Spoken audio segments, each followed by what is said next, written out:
Right, guys, welcome back to the channel. So Chael Sonnen has replied to Jorge Masvidal on YouTube, and this is really, really fascinating stuff. You're going to listen to just a little clip of what Chael had to say. But first off, I want to just say a few things. So it's fascinating to see a situation like Francis Ngannou and Tyson Fury fighting, creating this ripple effect, not just in MMA, but in boxing too. You know, there's lots of arguments going on here. There's lots of people texting me. There's lots of comments saying, well, you know, Tyson Fury's just messed up the heavyweight division by fighting Francis Ngannou.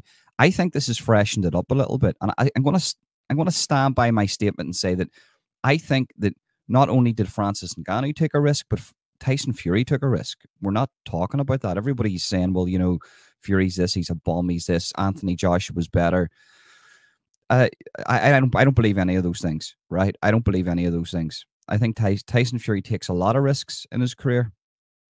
He's also a hypocrite, you know.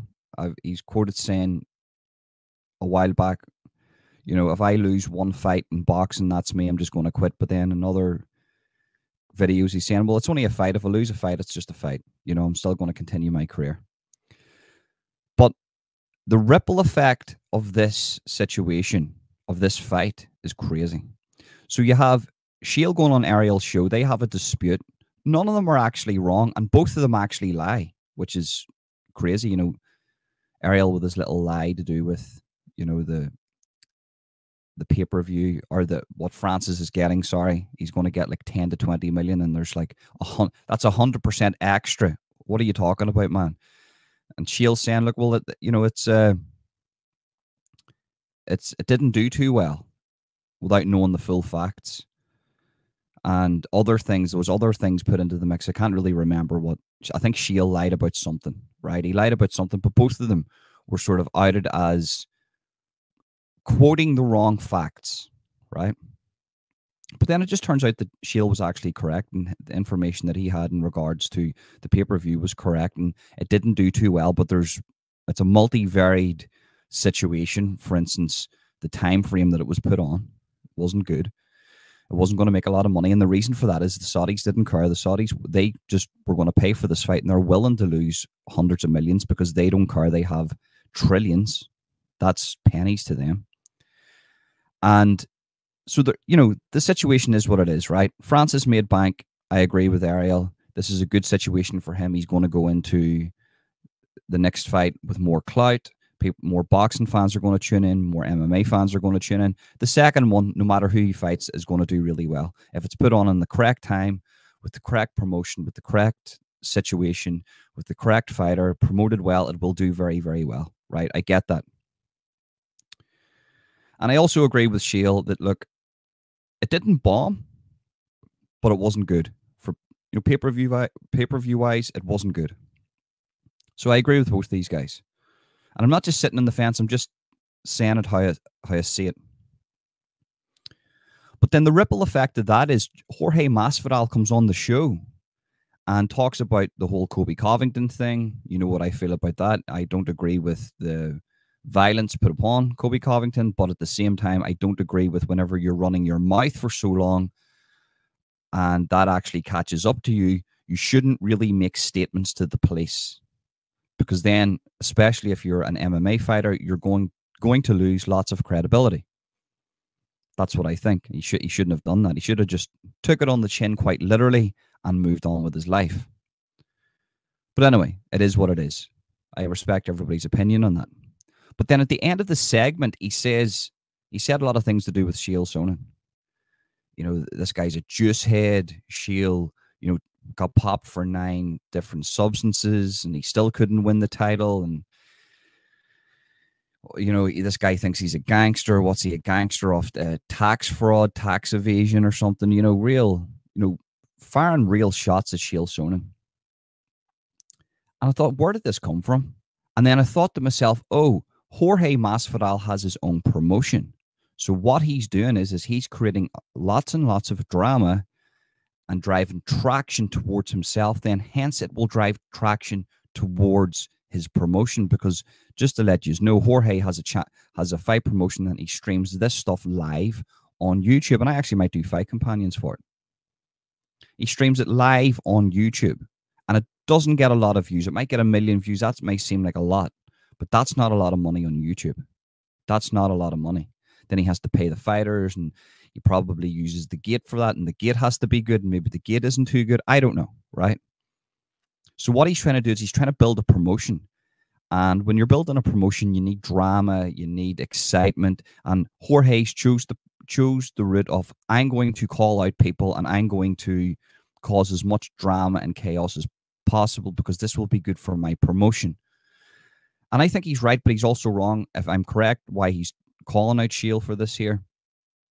And I understand that he's going to call out Chael also because Chael and Kobe are very good friends. Not just good friends, but I think Chael's like Kobe's coach to a certain degree, or one of his like students or whatnot. Students of the game, not a coach, but I think he's like he's taught him the trash talk. He's taught him the persona. He's taught him, you know, how to work the sort of the MMA real life algorithm, so then he can get as much money out of it as possible, and for people to tune in and put bums in seats. Don't think he's his actual coach. I don't actually know. I need to research that. Kobe Covington is the least interesting person in MMA. I mean that in the nicest way possible. But regardless, then Chael makes a reply to him on YouTube, and I want you to listen to this clip. Listen to this clip, and then I will give you my opinion on what Chael said. I'm giving him his receipt. I got to pay him back, right? I can't let that ride. We're square. You went first. You knew you were going to get a response, and you did. And we're done. Well, not so fast. He then came at me on Twitter, either called me a bitch or he called me a juicehead, and then says to me, keep that same energy when you see me in person. Does he think he's talking to somebody else? Is there anything about my history that you think if you do that in a different environment other than the cage, that I'm the guy that's going to just let that go? Does he think he's talking to somebody else? This was a very crazy statement. Not to mention, hey, George, I've known you 17 years. If I do see you out of this, I'm not going to come up and look for trouble. But if you come up to me, I'm not that guy. There's nothing about what you know about me that would make you think that I'm that guy. So it was just a very bizarre experience for me to have.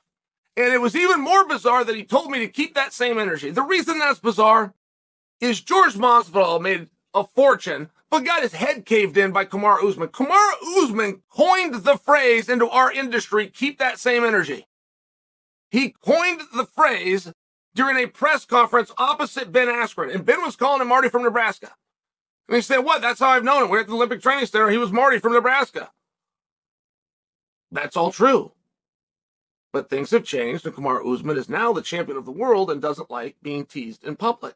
Fair enough. But he coined the phrase. He coined the very phrase that Jorge Masvidal took to the internet to say to me. And I'm kind of looking around and going, what is wrong with you? Where did this come from, for one? But you don't have to tell me. It's here. It's arrived. It's here. Fine. Keep the same energy if you see me.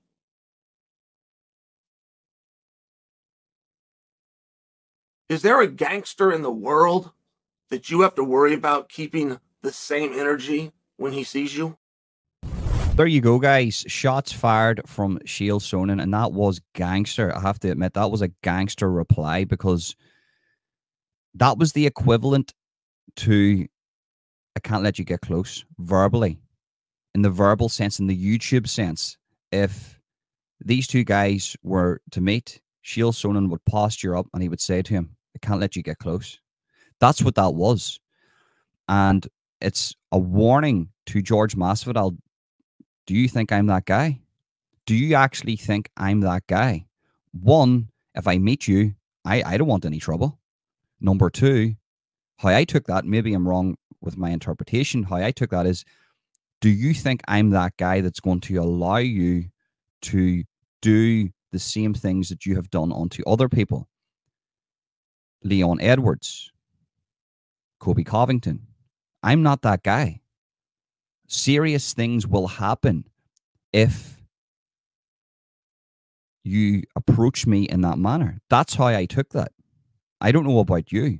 And that's some serious stuff, and that's got a lot of views on YouTube right now. Now, what I will say is a lot of people are going to say that this is a work. I'm not going to say that you're wrong, because it's getting a lot of traction on YouTube. It's bringing a lot of heat towards their channels and traction towards their channels, and they're doing pretty well out of this.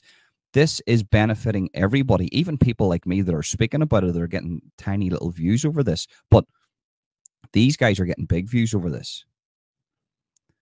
Who do I think's wrong? Well, I understand why Jorge would call out Chael.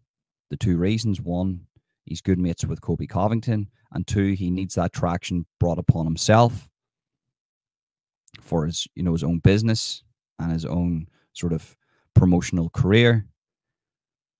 But on top of that,